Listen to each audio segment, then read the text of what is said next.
That's how I started the business. It was literally just figuring it out, doing it as I went. I had friends traveling to other places, so I'd get on the internet, find a photographer, interview them, make sure they weren't a psycho, and just that they kind of had the skills and it was legit. And so I kept doing this while I was working full-time at my corporate job, off the side of my desk. I'm also a single mom of 2 kids.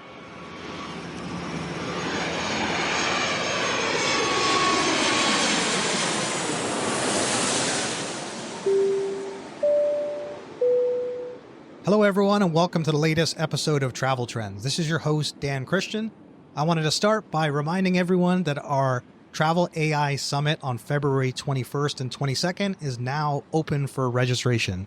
Check out traveltrendspodcast.com to see our amazing list of speakers, sponsors, and all the activities we have planned. We look forward to having you join us and continuing many of the conversations that we're having on Season 3. In today's episode, we present a podcast unlike anything we've done before.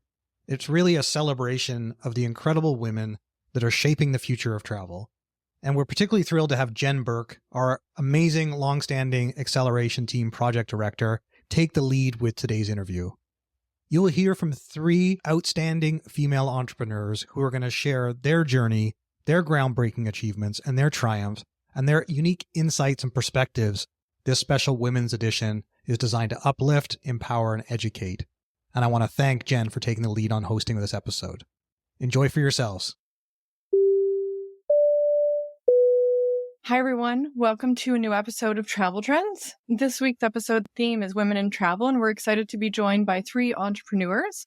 Nicole Smith from Flytographer, Iris Serbanescu from wmnsWORK, and Rita Varga from RaizUp.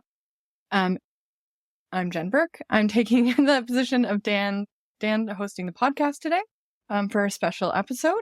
And we're thrilled to be joined by everyone. And we have Kat Watts and Dan producing this episode. So welcome, everyone, to this week's episode. I'm thrilled to have us all together because I think it's rare to have 3 women entrepreneurs all in the same conversation. And I'm really excited about the conversations that we're going to have. And I'm going to start with some small introductions and then hand it over to each of you to talk a little bit more in depth. And we're going to start with Nicole. So Nicole's the CEO and founder of Flytographer. Flytographer is a company where you can hire local photographers on your travels to capture important moments and memories. And their photographers are available in hundreds of destinations worldwide. Iris is the founder of and CEO of wmnsWORK, a tourism-based accelerator that focuses on helping women and non-binary folks build their tourism careers and businesses through education, mentorship, and peer support. And Rita is the CEO of RaizUp, a company that focuses on scaling up diverse teams globally in the tourism and travel tech industry. And their focus is not only to develop talent in the field, but also give companies the tools they need to create new frameworks for hiring talent to embrace diversity, equity, and inclusion. So my first question that we have is we're going to ask intros about how you each became an entrepreneur and started your business. And I'm going to start with Nicole. Okay, great. So I actually never planned to become an entrepreneur at all. I worked at Microsoft before starting Flytographer happily for 13 years, and I'm more of an accidental entrepreneur. I was on a business trip to Paris and trying to take a photo with a friend of mine who'd met me there afterwards. And like all of us, it's hard to get a photo with your iPhone because either it's a bunch of like floating heads and you can't see the backdrop, or you give it to a stranger and, you know, maybe they take a terrible photo and you don't want to ask them to take a second photo. So I came up with the concept for Flytographer while on this business trip in Paris and realized that was the best souvenir I could bring home, was just a beautiful photo. And so I started Flytographer off the side of my desk while still working at Microsoft just over 10 years ago. Awesome. Thanks, Nicole. Iris, do you want to go next? Yeah, so my story is actually the opposite of Nicole's, which is hilarious. I always wanted to start my own business. Even when I was a kid, I had businesses like cat sitting business, lemonade stand. I was always like, ooh. I even like sold my parents' stuff on eBay when I was like 11 years old. I would just find stuff in their house and sell it online. So I've always wanted to be a business owner, but it took a while for me to find the best idea to start a business around. And my idea came to me during the pandemic, when, you know, we had a lot of a lot of time to reflect and kind of look inwards and also find the solutions to problems that we were seeing in the world. And for me, a problem that stood out to me was the gender gap, specifically in the tourism industry, where 50% of women, or 50% of the industry, actually 55% of the industry is made up of women, but less than 8% of executive and board positions in the industry are held by women. So I saw this gap for getting more women into leadership and especially into ownership, economic ownership in this industry. And, I was thinking of a way to combine my decade of experience in travel with my network to create something that would help elevate women and have them feel confident to step into a role as entrepreneurs. And that was how the idea for wmnsWORK was born. It actually came to me in a very quiet moment. The idea just kind of downloaded into my brain all at once, and I wrote it down on a piece of paper. It felt like I was like channeling it from the universe. And I knew that that's what I needed to do. I had just been waiting 35 years for it to come to me, but that's how I started wmnsWORK. I quit my corporate job a couple of months later and just went all in on it. Amazing. That's so awesome. Thank you, Iris. And Rita? Nice. I'm kind of the mixture of the two, of Nicole and Iris, because I never consciously went towards entrepreneurship, but my dad's office was at home in our garden when I was little. And I pretty early at the age of 14 jumped into kind of a secretary role. I also spoke several languages by that time. So I became an interpret for my dad, and he took me to travels, etc., etc. So that hooked me up with travel as such. And then I was all my life in finance and in the travel industry, and then kind of ended up organically in sales. And for me, sales is all about solving challenges, solving problems. And I went and I worked in hotel technology and saw a couple of gaps for solutions, especially when it came to choosing the right software, choosing the right technology for hotels. And that drove my first business that never came to fully develop. But through that, I met my mentor who invited me to co-found a company called Hotel Resbot, which is an AI-based hotel reservation assistant. And because I was the co-founder of my mentor, who was very much my senior, he is a very well-respected Canadian male in the travel tech industry, I constantly got into situations with him, and we both noticed that how women are treated and how there is a lack of representation within the travel tech industry for women. And a kind of the breaking point for me was when I got pregnant with my first child, and everybody came and said to me, "Oh, your career is over now. You know that this traveling and the industry as such and the leadership, it's over now." And I'm like, I'm going to prove you wrong. And of course, because I was really surrounded only by men all my career in travel technology, I seeked out for a community for women that are in the same position, that are looking, that are entrepreneurs, that are in leadership roles. And this is how originally Women in Hospitality Travel Tech was created, which is our nonprofit wing. And we dedicated our time to develop skills for women, hard skills and soft skills within hospitality and travel technology. But then we realized we can develop talent and we can try to create opportunities. But if from the business's side, there is no buy-in and there are no programs established, then we are never going to make a difference. There is never going to be equality of opportunity for women and underrepresented groups. So this is how our consultancy angle came about. And we started working also with businesses. And this is where we kind of balance ourselves within developing for women and underrepresented groups within the industry, as well as equipping businesses with the right tools to be able to hire and develop diverse talent. Oh, amazing. I love how we have very different viewpoints on how we all came to be. And thank you for sharing your stories. Speaking about the challenges in the travel industry, I was going to segue over to Nicole for our first question around if you wanted to share the challenges and lessons that you learned scaling a global company in a new category. Yeah. So I think that I think one of the best things about starting this business is I was completely ignorant about what it would take to scale it. I think if I had known all the things I know now, I might have been too terrified to start. So I always think, just get in and start doing and start moving because, if you overthink it, you can get into a state of freeze. So in my case, I worked in marketing at Microsoft, but I had zero photography expertise. And so I was more focused on solving the problem. So my problem was when I travel, I don't want to bring home trinkets. I want to bring home a memory, a beautiful, intentional memory that captures not just me and the people I'm with, but also the beauty of the city. So the architecture of Paris or Budapest or wherever you are in the world. And so when I started thinking about how do I start this company? Like, how do I go from this idea in my head to putting it into the universe?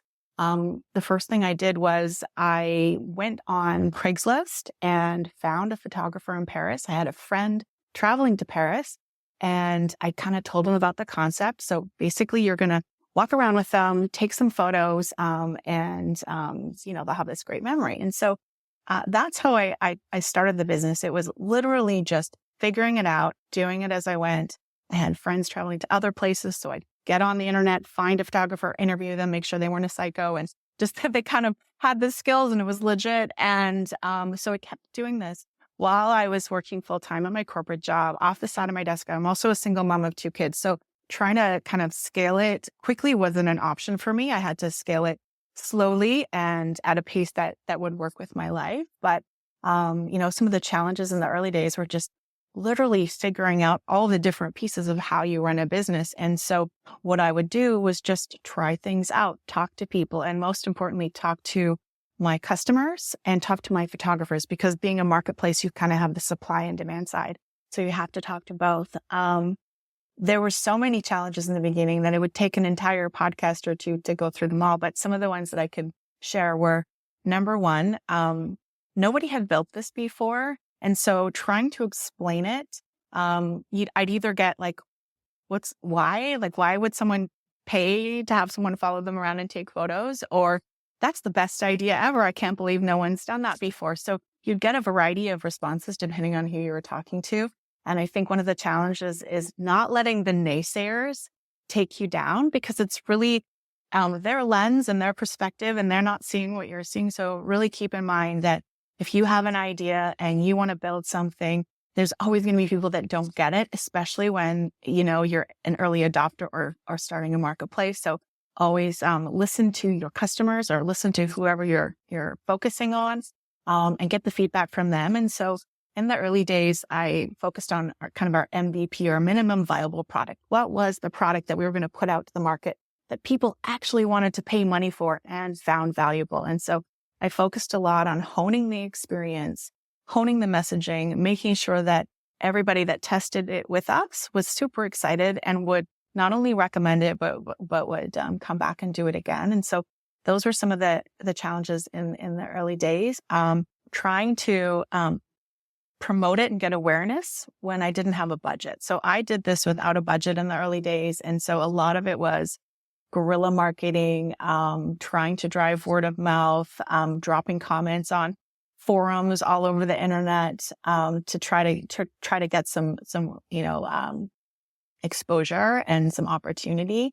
And I'd say the other big challenge was trying to figure out how to manage photographers in hundreds of cities all around the world when you're based remotely, and figuring out what's the best way to create a consistent service experience when you have people from different cultural backgrounds, different time zones, different expectations and values. And so figuring out how to hire those photographers and have a consistent experience globally was another challenge. And then, if we had more time, I'd tell you about fundraising and how that all went. That's another topic too. But I'll stop there because literally I could talk about this for forever. That's amazing. That's really impressive. To be honest, like similar to Iris's comments in our chat, it's very, very impressive. Impressive about how much you're able to do while doing everything else. Well, I say give a busy mom a job and things will get done. Busy moms, they're great at multitasking. Very true. And I think we'll have to do another episode just on the fundraising and everything else that you've learned as well. Yeah. For sure. We'll be right back. Hey, Travel Trends listeners, our new season is sponsored by Propelic. They are the go-to digital marketing agency exclusively designed for driving bookings in the travel industry. If you're looking to accelerate your direct bookings and decrease your cost per acquisition, then I highly recommend you get in touch with Propelic. Their CEO, Brendan Bliss, is a good friend of mine, and I can honestly say that these guys are what the travel industry needs. Trust me, I've referred several partners their way. Propelic is built for brands that need go-to-market support and tactical SEO and digital advertising expertise. Just visit propelic.com. That's propellic.com. They're actually also offering our listeners a free marketing audit. All you have to do is mention the Travel Trends podcast when you reach out. Now, back to our latest episode. So talking about, because I think your challenges that you raised, I think there's 3 really great pieces of valuable feedback that came away that you can do a lot with very little marketing budget, which I think is something that a lot of people struggle with. So it was really interesting to hear that. And also about your naysayers is making sure that you ignore their voices and just really focus on what you're trying to do, which I think is really difficult. So I think that as that was your first piece of advice, I think that's such a great takeaway. Can we talk about some of the successes that we've seen with your business, such as the trends or insights or anything around vacation photography, like who books and why and where that you've seen, or how you approach to building an engaged community of photographers? Because I know you mentioned about making sure like the process is like, and your service that you're offering is the same and consistent. But if there's anything there you want to share, that'd be great. Yeah, I think that the most interesting thing was when I was originally designing it, it was all about the photos, like getting great photos in a great location that told the story of where you were with the people that mattered. What I learned really quickly in that first year of testing was there was another benefit that I hadn't even factored in, which was connecting with a local. So that 1 hour a customer would spend walking the streets of Rome with Roberta, for example, she's telling them about her favorite coffee shop or this great alley behind the Colosseum that nobody knows about that has a spectacular view. And so our customers would come back and say, you know what, that photographer gave me such great tips that I'll be able to use to enrich the rest of my vacation. And I think for a lot of us that's why we travel, to rub elbows with locals, to see the city through their eyes. And so we started including that in our marketing message because that was happening organically. And it's not like these photographers have a script. It's not corporate. It's literally this local artist from the heart. This is what their favorite things are about the city. So sharing those nuggets was really interesting. And so that was an insight that I got early into the process.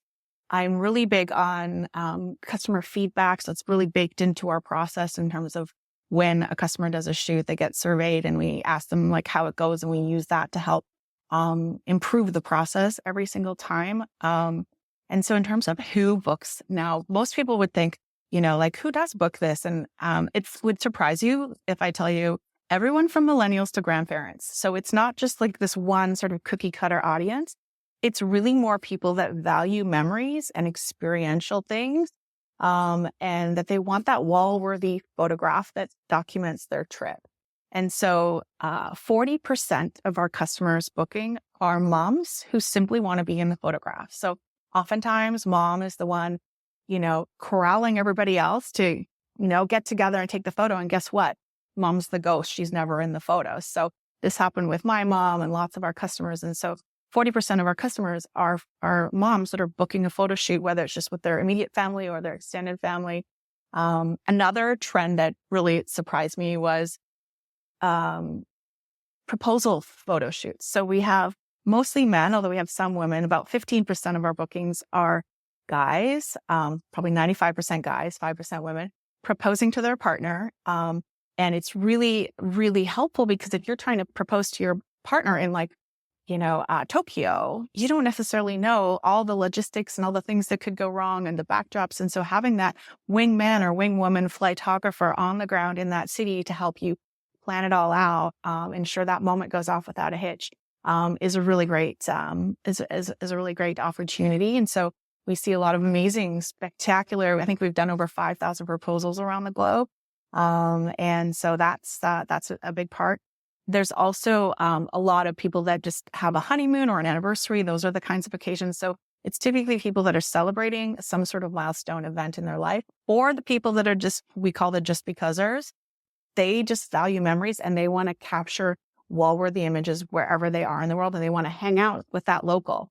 We have this one customer, Brad, who I've become friends with over the years. He's done like 25 shoots with his partner.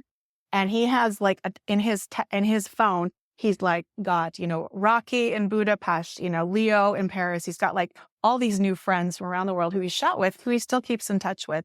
And to me, we focus on capturing the magic of travel, but the true magic was when you connect people all over the world. And so that was another really interesting insight, was just seeing the friendships, not only with the customers and the photographers, but then also the photographers with other photographers, and how we have a big kind of like robust community where they connect with each other around the world. So we've been really intentional about building that community, and we hire probably less than 2% of the people that apply. And one of the big things we look for is someone who's not only a great photographer, but truly is excited to host you around their city, truly excited to share their slice of the city with you. And so when you're with this person and you're just meeting them, and maybe you're uncomfortable and not used, because most of our customers have never done a shoot before. So this is kind of new behavior. You need that person that's going to put them at ease right away, make it fun. And you kind of leave feeling like you have a new friend. And so we not only recruit specifically to make sure, and this is what I talked to earlier, like how do you find the right people? We recruit them based on values and some other pillars, personally interview everybody, and have all our surveying to like, keep a pulse on how things are going. But we also invest in the community. And so we have like annual meetups globally. We had one in Paris last year to celebrate our 10 years. And photographers flew in from like 30 countries.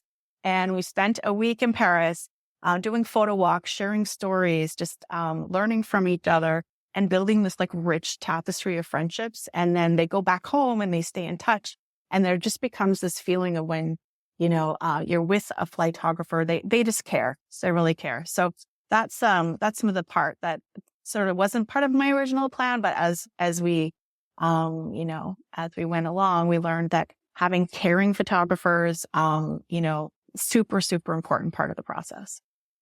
Very cool. That's really interesting that the community part became such an important part to your business, just because it is such a hard area to build. And you're right about people naturally needing to have that sort of built into their personalities.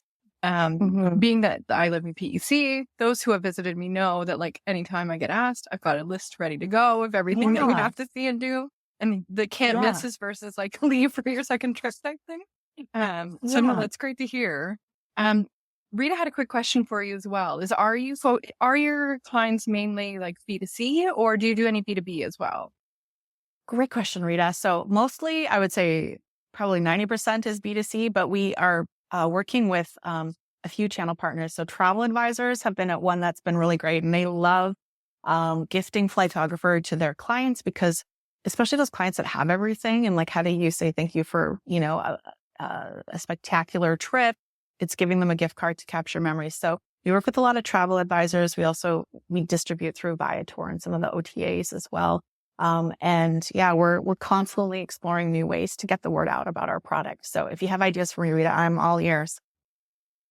Always. Let's talk. Let's talk. Like I've got literally 100 ideas, and as I'm based in Budapest, and you mentioned drop the name, I just it just came to my head. Also, where have you been? Where I had a team offsite with a couple of companies, accompanying us to different sites, and just that lack of experience and capturing the experience is so important. And then be savvy at the destination where you are going, because that would be like the last thing. But as a permanent event organizer, it's always very, very challenging. So, Awesome. So continuing on the theme of community, I was going to go to Iris for a question around mentorship and community. So starting with the power of mentorship, can you share the importance of mentorship for entrepreneurs, especially within the travel industry? And can you share any stories or anecdotes about how mentorship has positively impacted participants in women's work, providing tangible benefits and guidance? Yeah, absolutely. So mentorship is one of those things that when I started women's work, as soon as I started laying out the structure of the program, I knew it was something that needed to be part of the program. I personally have benefited a lot from having a mentor for most of my life. And it's been so transformational to get myself out of the way that I think and have somebody else's perspective to weigh in on all of my limiting beliefs and really help me think critically about my business as not just something like, to me, my business is such a big part of me. And I take a lot of what happens in my business personally, which can be really good.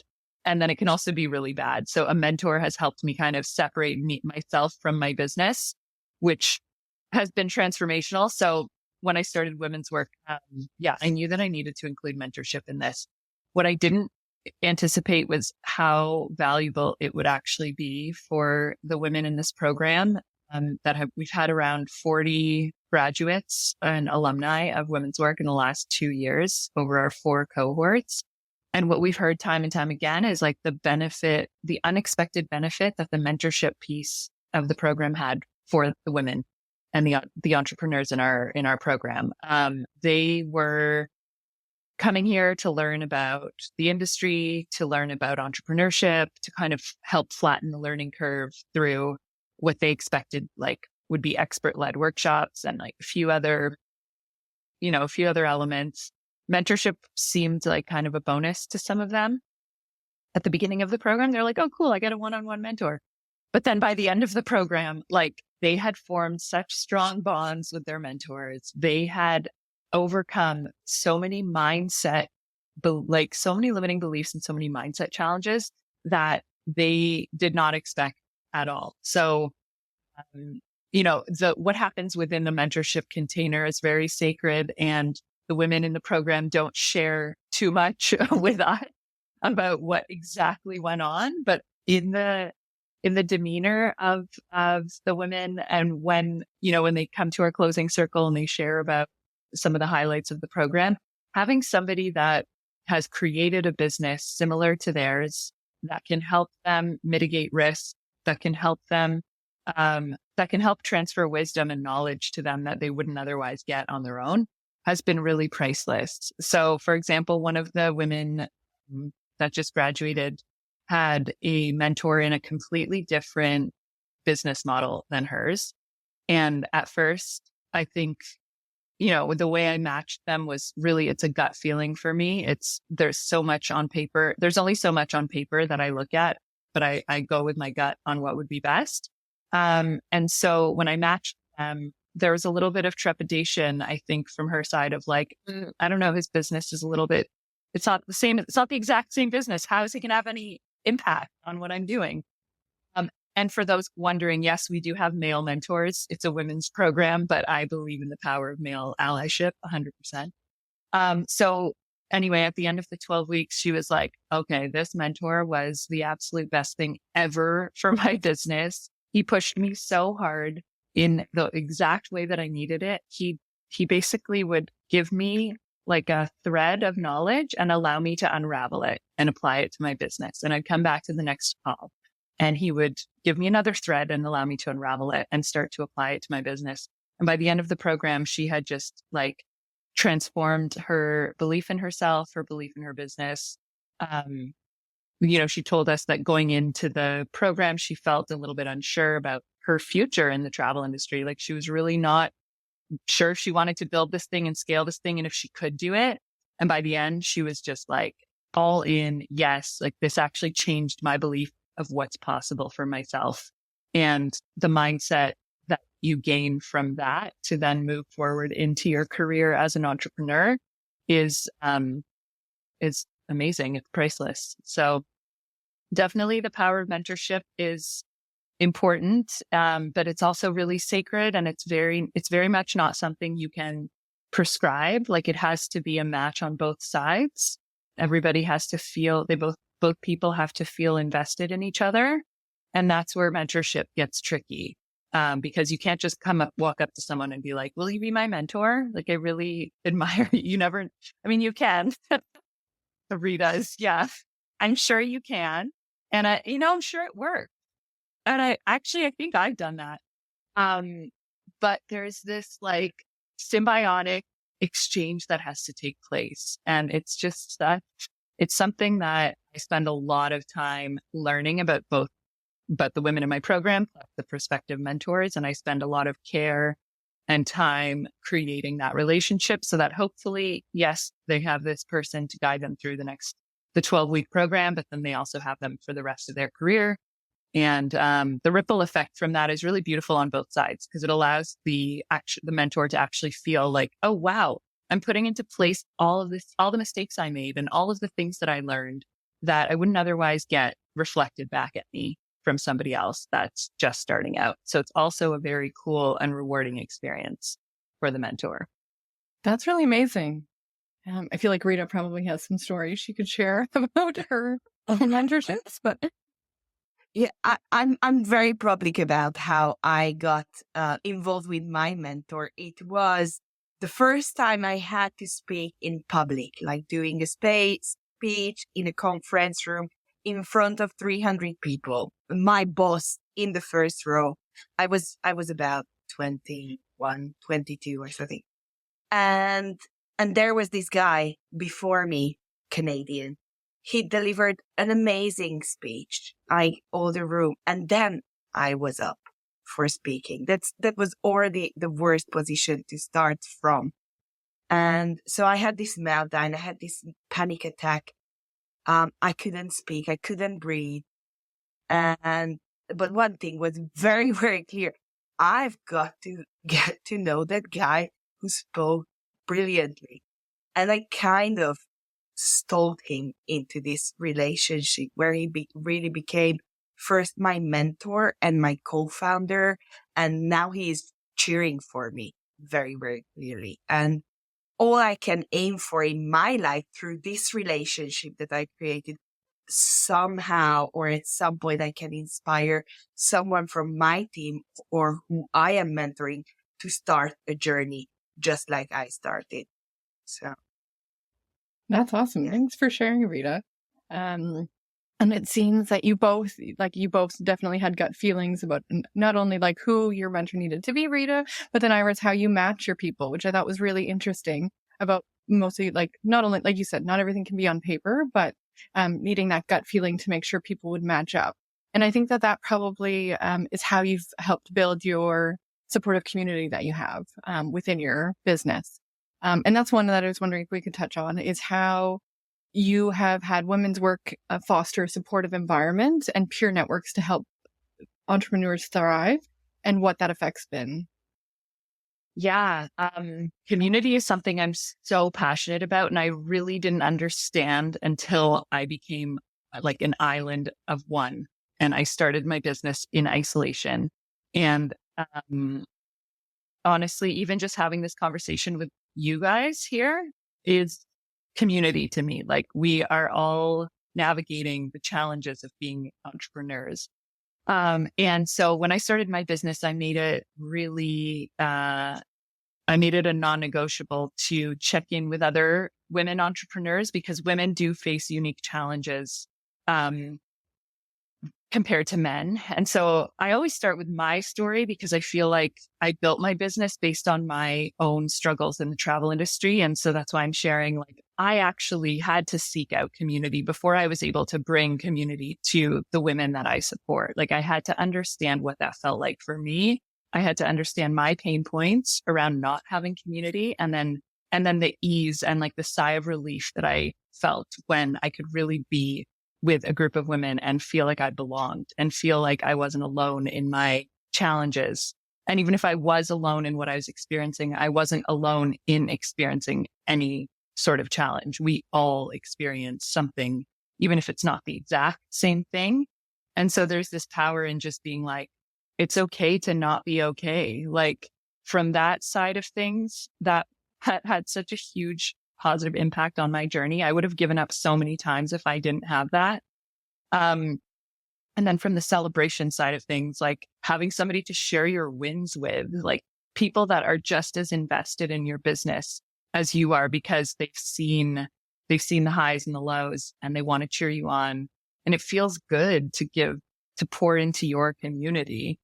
So when I experienced that all for myself, I knew that it was something that I had to bring to women's work. And, I always start with being vulnerable with my cohorts. So on our opening call, I don't ask them to show up fully as themselves unless I'm able to show up fully as myself.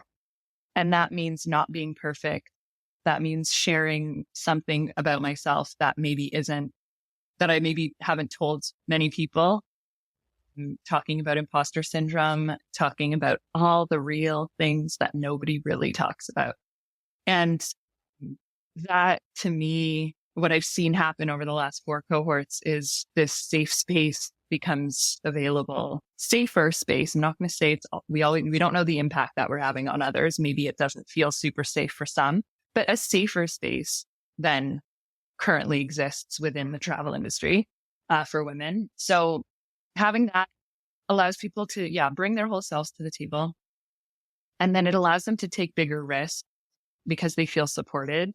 And that ripple effect that it has on the industry is that then we're incubating and accelerating businesses that are going to have a bigger impact because these women are confident. They believe in themselves. They have an army of other women beside them, helping them, and vice versa. So I've seen how much collaboration there is within not just within the cohorts of 12 women that we usually run, but cross cohort as well. We have an alumni community of women that have gone through the program and they stick around and they support the next generation. And like, it's something so hard to pinpoint. If I were to summarize community in the way that we do it at Women's Work, it's really about belonging.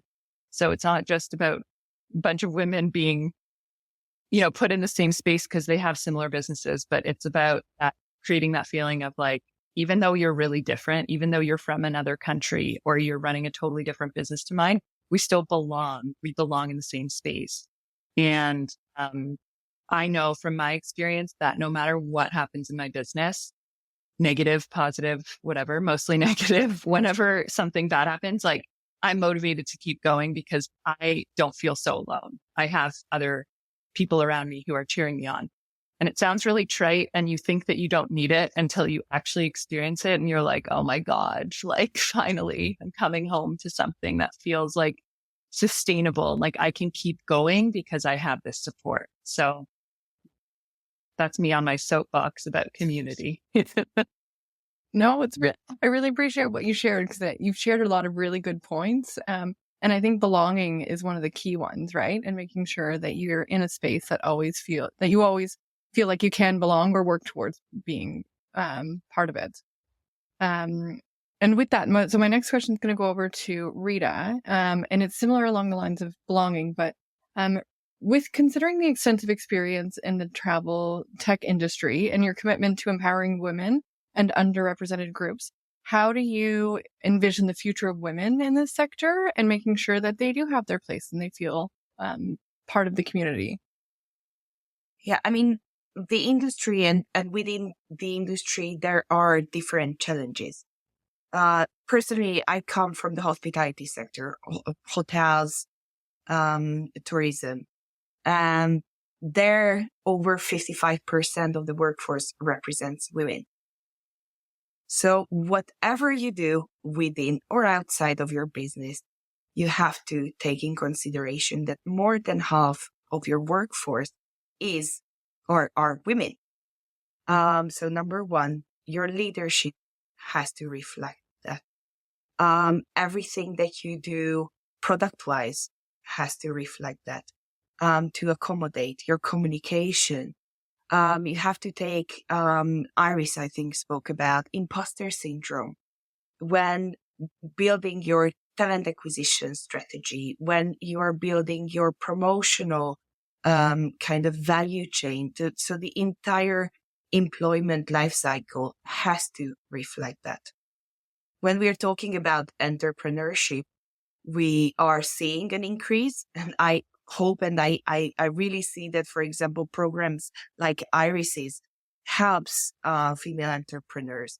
But I think it's still lacking at like 30%.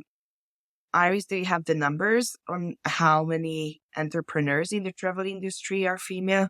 I actually don't have the numbers, but 30% seems about right. Yeah. Yeah. So there is a lot of space to be done, and there need to be programs established to really accommodate that. But one of my things that, again, this is my advocacy to spread the word. People think that accommodating women or lifting diversity or doing a shift takes like an army, and it's a political statement and you have to reorganize everything. Well, one word, it's a long one, but it's called micro commitments. It's doing little things within your organization that creates huge impact. Just like an internal mentoring program makes a huge difference. Junior to senior, peer to peer, senior to junior. Even when you get someone on board, hire a newbie, getting that person accommodated within your company and you do a mentoring program takes about to figure out what is your goal with it, and you can run a program very easily. Something like changing a word in a job description makes a whole difference, because there are some very evident that you don't say the ninja, or you don't say I want to hire a rock star, although Lady Gaga said I'm just a rock star. But there are certain words within a job description that can be discriminatory and makes women not push that apply button. And I'm also a recruiter. So many times when I speak to women, they kind of take the job description and say, well, I'm not good at this one. I'm actually not good at this one either. And they try to like disqualify themselves from the job description. So this is a kind of micro commitment as well. Change one word in your job description. But just things like you can go to the core. And I was recently trying to get someone really qualified to get hired for the role. And we bumped into the same thing over and over again as soon as they saw it's a female on top of the CV. Oh, she's too expensive. She's too expensive. So we tried and removed the name. And they were like, oh, excellent. When can I talk to him? And I'm like, he's a she. So there are little things that you can change to make a difference from an employer point of view, but at the same time to empower. Because the biggest thing also my mentor did to me is saying over and over again, as a Canadian, you are effing awesome. And I started believing that.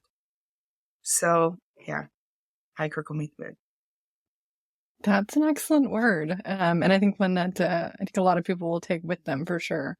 But you touched on a couple things. The one I was going to say is about the job description is I think that it's great that you highlighted that, because I remember reading an article years ago, women versus men, and women were less likely to apply for the job if they didn't hit sort of all the all the qualifications. Say there's 2 or 3 that they didn't quite qualify for, they were less likely to apply for it. Whereas men would be like, oh yeah, I could probably figure those out, or I could do those, and they would still apply anyways. And that's been one of my pieces of advice for anyone that I'm chatting with about when they're looking for a job or when I've helped them out with a resume or cover letters. I'm like, doesn't matter if you don't hit all of the qualifications, like just apply anyways. And like write it in your cover letter and write it about in your story and that, and still go for it despite, because I feel like as women, you kind of have to always feel like you have to hit all those tick boxes before you can kind of move forward. Yeah. And this is, I think, one of the blockers in entrepreneurship. At least it has been mine, because we are trying to be perfectionists. But by developing a product that probably doesn't end up exactly the way when you actually started with the idea, you have to get rid of your own perfection. You have to get rid of that hitting the mark from the beginning. It's both as an employee, but also as an entrepreneur. It's like, I'm drowning in my own perfection. Totally. 100% agree. And I think Nicole put a great comment in our chat a little while ago when you first started chatting, is that it's hard to be it if you can't see it. So the importance of having the community around you and making sure that, other people talk you up, like Iris mentioned earlier, like they're the ones that are going to keep you going, making sure that you still do all those things, even if you don't feel like you meet that mark. And on that note, the other question we had for you as well is, in your journey of implementing and promoting DEI initiatives through RaizUp, what's been the most significant challenges that you've faced, particularly in travel and tech industries? Well, the first one, and this is why we started with the B2B part of our business, is companies don't know where to start and what the starting point is. So, there can be a tangible challenge, like I cannot find women, for example, to hire. Or once, very early on, I got a call from an investor, actually, said, Rita, I want to hire this LGBTQ. And I'm like, what? Because companies just hear everywhere they need representation, but they don't know why. So we kind of have companies to figure out the why and teach them the why, but at the same time also how. And when we're talking about gender representation, diversity and inclusion in general, we usually pick the first thing, because we are the travel industry and we supply to different communities. We think about our customers. Then we might think about our employees, but we actually should think about, yes, about our customers, yes, about our employees, but we should think about our entire organization as well as our supply chain and the communities in the bigger picture that we are supplying. Like Flytographer is present in many different communities, how to involve and how to, like, I think in my head, at least it's a very visual representation of being and working with communities, highlighting their best bits. And that's what we help companies achieving, is thinking about those 5 different aspects within the organization. And just one very typical challenge that we help visualizing companies. We launched early on this year a DEI certification program, just exactly to identify where companies are in their DEI journey and setting up goals for them. So companies that are very positive about joining, so not like, oh my God, just don't look at what I've done here, or don't look at my numbers. And I'm like, I'm not judging. But the thing is, company A is a tech company, having the ping pong table and doing the drinking nights and doing the let's go out together and collect things from the Barcelona beach, like, plastics or leftovers, whatever. and they think they are giving a lot of things to their employees. But when we ask the employees if they are fairly compensated, if they have the right programs in place, and what are the DEI or community initiatives that they want to do, it has nothing to do with what the company gives them. And there is such a misalignment because the company is thinking we're giving, but the employees, when we ask, are you looking to change your role within the next 3 to 6 months? There is a high number always with these companies because there is no communication. And this is again what we are helping with, adjusting, identifying, and truly knowing who the employees are and being able to establish programs that support them. That's really insightful. And I wouldn't have guessed that there would have been such a disconnect, to be honest, between, I figured there was a little bit of one, but I wouldn't have thought it would have been that diverse between how the employees feel versus what the employers feel that they're giving. Nicole, did you want to add to that? Oh, I had just added in the comments that I think it's so important to have your team represent your customer base as well. Like, so if you are selling to women and your team is 80% men, you're going to miss things. And so thinking about who you're trying to sell to and work with, and making sure that not only your team, but in particular your leadership team is representative of that audience so that it can be more inclusive. Awesome. Thanks. Iris, is there anything you wanted to add as well?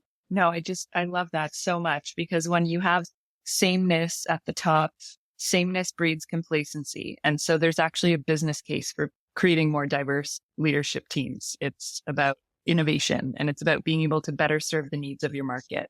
And as we know, 70% of the travel purchase decisions are made by women. So if you want to have a more successful business, get more women on your leadership team. That is a great key takeaway here. So, and hire Rita to help you do that. That is excellent. Thanks, Iris. So talking about other travel trends, I wanted to give the opportunity to see if there's any other trends that you're seeing, such as around women in travel or your businesses or anything else that relates to the industry. And I'll start with Nicole. One of my favorite things is we're seeing a large increase in solo female travelers and people that are going on a business trip and then adding on a few days. I think they call it bleisure. I think that's the name of it. But we're seeing a lot of women booking Flytographer shoots. And I love it for so many reasons. I think if you're a woman traveling alone, you get an hour with this local photographer and you can get the tips from them. But then why the heck should you not get a beautiful photo of yourself just because you're single?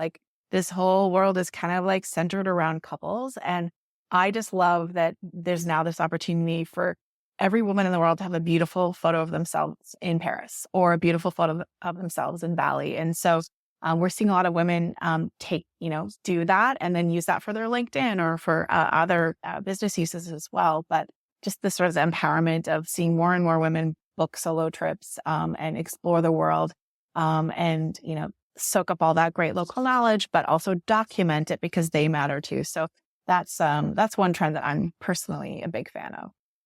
I honestly love that. I'm a big solo traveler, but all my photos are selfies of and I have very short arms. Or really you don't get the whole effect. So it's really amazing to hear that women are doing that because I think it's a wonderful idea. Iris, is there anything you wanted to share that you're seeing? Yeah. So a lot of what I'm seeing post-pandemic is in the wellness travel space, but not wellness like we know it traditionally, which is spa travel and yoga retreats. And there's absolutely a space for those kinds of trips too in this industry. And I think, and they're massively growing, but I'm seeing a lot on mindfulness and almost therapy-led tourism. So there's actually one of the women in my cohort this past year is running therapy. She's a therapist and she's now creating tours and retreats focused around mindful travel. And kind of self-exploration and transformation through travel, but from a trauma-informed lens and a therapy lens, which is something that I never saw pre-pandemic. So post pandemic, I feel like there's much more of an emphasis on taking care of yourself as a human being and using travel as the vehicle to do that.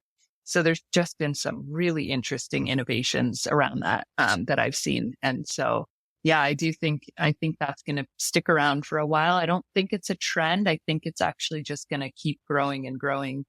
Like this is just the beginning of this new style of travel. Iris, I wanted to share.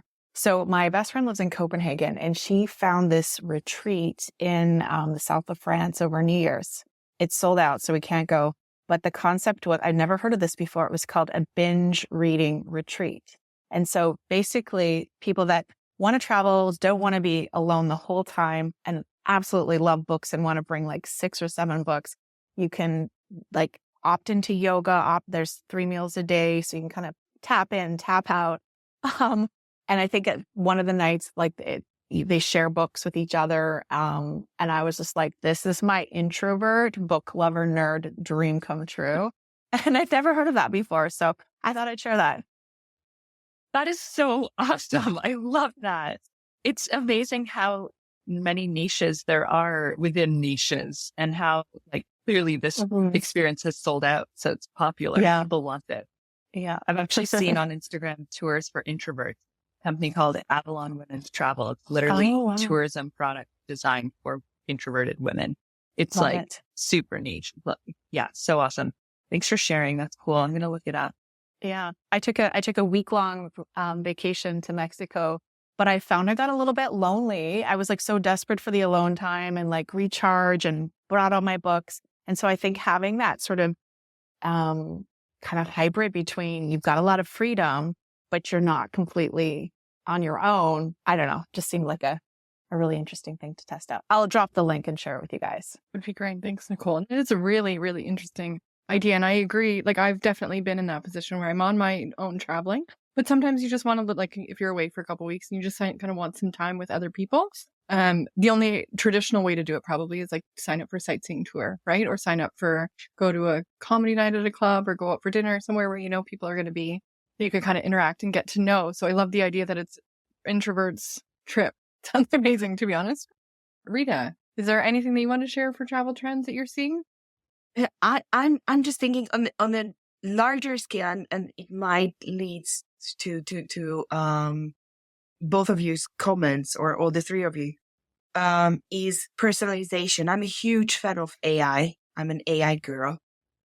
And I think, and I've got to drop it. I've got to drop it. ChatGPT changed my life, changed everyone's life, and everyone who has got in travel planning, AI involved just takes advantage of so much personalization for you. And I think that's very much an upcoming trend, but also to stay.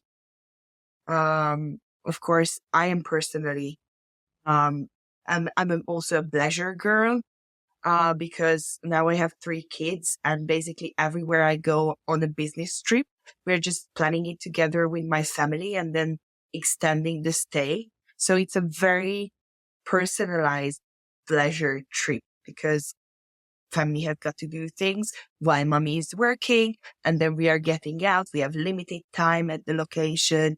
We need to see that things are kids friendly, etc., etc. So we needed a lot of assistance to get that personalized experience. And I think AI has been a huge blessing for us in the past year. Awesome. Thanks, Rita. And I agree. I'm a big fan of ChatGPT as well, at least as a starting point, especially sometimes when I'm struggling with a specific area to help me get going. Iris and Nicole, are you using any sort of AI within your businesses that you wanted to share about?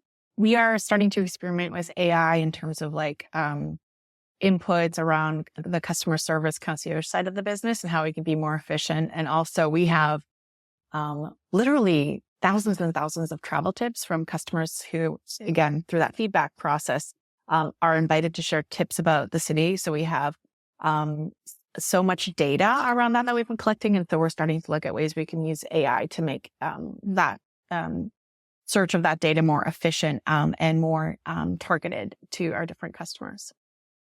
Yeah, I'm using it mostly generative AI, so Chat GPT at the moment. Just started diving into it to write marketing copy, and I usually use it when my brain is fried and I can't think anymore. So I want to start using it from like a proactive perspective instead of just like, I can't do this. Can Chat GPT help me right now, please? But I'm really keen to dive into how I can optimize it, especially as a small business owner. Like we always say to our cohorts, our participants, like automate before you delegate. Like how much can you automate before you hire somebody? And I think that I'm guilty of not actually maximizing the amount of ways that I use technology, AI especially. So yeah, I'm really keen to learn more. So I will definitely be seeing you all at the AI summit. Yeah, that's great. Thank you for segueing over to that because we are actually going to be running our first Travel Trends AI Summit, February 21st and 22nd. And the idea is that we're going to bring talented people together in that space to help people in different areas of their business understand more about how it can help them within their business. So we have plans for tracks around marketing, technology, startups, and also leadership. And we'd love to have all three of you join us for speaker sessions or panelist sessions if you're interested, which we can talk about afterwards. But as we're going to close up, but before we get there, I just wanted to say a huge thank you to all three of you for joining our podcast today. I've really loved our conversation and I can't wait for more at the Travel Trends Summit. And as we close out, we usually offer the chance for you to tell our listeners how they can connect with you, how they can connect with your business, any additional resources or any sort of last words or tips or anything like that you want to share. So we're going to start with Nicole. Yeah, first of all, thank you so much. This has been such a fun, like the hour has flown by and I've really loved meeting all of you and hearing about your stories, Iris and Rita. I would say you can find us on flytographer.com. You can find me personally on LinkedIn and on Instagram. That's where I'm probably most active at Flytographer Life. And the only thing I like to share is like, I think a lot of times women, and Iris talked about this earlier, about this sort of complex that we can get about, what do they call it, imposter syndrome or whatever. I like to flip it and say, instead of saying, why me? When you're like thinking about whether it's your career or it's starting a business, flip it and say, why not me? And just really channel that energy because like that will take you a lot further if you can channel that energy. So that's just one thing I wanted to leave with everybody. Thank you, Nicole. That's a really great piece of advice. And it goes back to our making sure that you're focusing on the positive, right? Rather than the negative. So thank you for the wonderful piece of advice. Iris? Wow. Okay. I love that Nicole just shared that because that was the exact question that I asked my coach when I was like, yeah, but why should I start this company? Like, I'm not the best person. And she was like, why not you? And I was like, damn, love this. Okay. So thank you for reminding me that. I love it. Yeah. How you can connect with me, check me out on Instagram. We Are Women's Work is the handle. And website is www.womenswork.com, wmnsWORK. We are opening we have registration open for our 5th cohort, which starts February 26th and it goes for 12 weeks. So if you are interested in gaining support and flattening the learning curve for you as a new entrepreneur in the tourism industry, please apply. We'd love to have you apply. And everybody that applies gets a 20-minute coaching call with me, regardless of whether you decide to move forward with the accelerator or not. So yes, please do apply. And thank you guys for having us. It's been amazing. Awesome. Thank you, Iris. Rita? Oh, again, I feel so inspired. It's quite late hour for me. But I feel so inspired after this conversation because sometimes you just need that time to reflect on yourself as well as hearing other stories that you are experiencing. Again, we are a community at the end of the day because we are going through the same experience and have the same fears and sometimes values as well. So thank you again for that. We are RaizUp. So you can find us on weriseup.com. I would point out to visit our team. We are a fully remote team. I'm talking about travel. Most part of our team is also digital nomad, and I fully respect them. You can find me on LinkedIn. Also on Instagram, Rita.stories. And I do share Rita stories every week, as much as I can, talking about leadership, diversity, and inclusion within the travel industry. Amazing. Thank you, Rita. So again, thank you very much for joining us. And really appreciate your time and your chance to share your stories and experiences. And also big thanks to Dan for letting me host this session with us, and Kat for producing. Thanks again to Nicole, Iris, and Rita for joining us on this week's Travel Trend podcast episode. It was a true joy to host this week's episode, and I really love the conversation that we were able to have together. We at Travel Trends look forward to seeing the continued success for each Nicole, Iris, and Rita that we know they'll have with their respective organizations. We look forward to hearing them speak at future events and podcasts and panels, and watch for all the exciting things that we know are going to come their way. Thanks again for listening, everyone.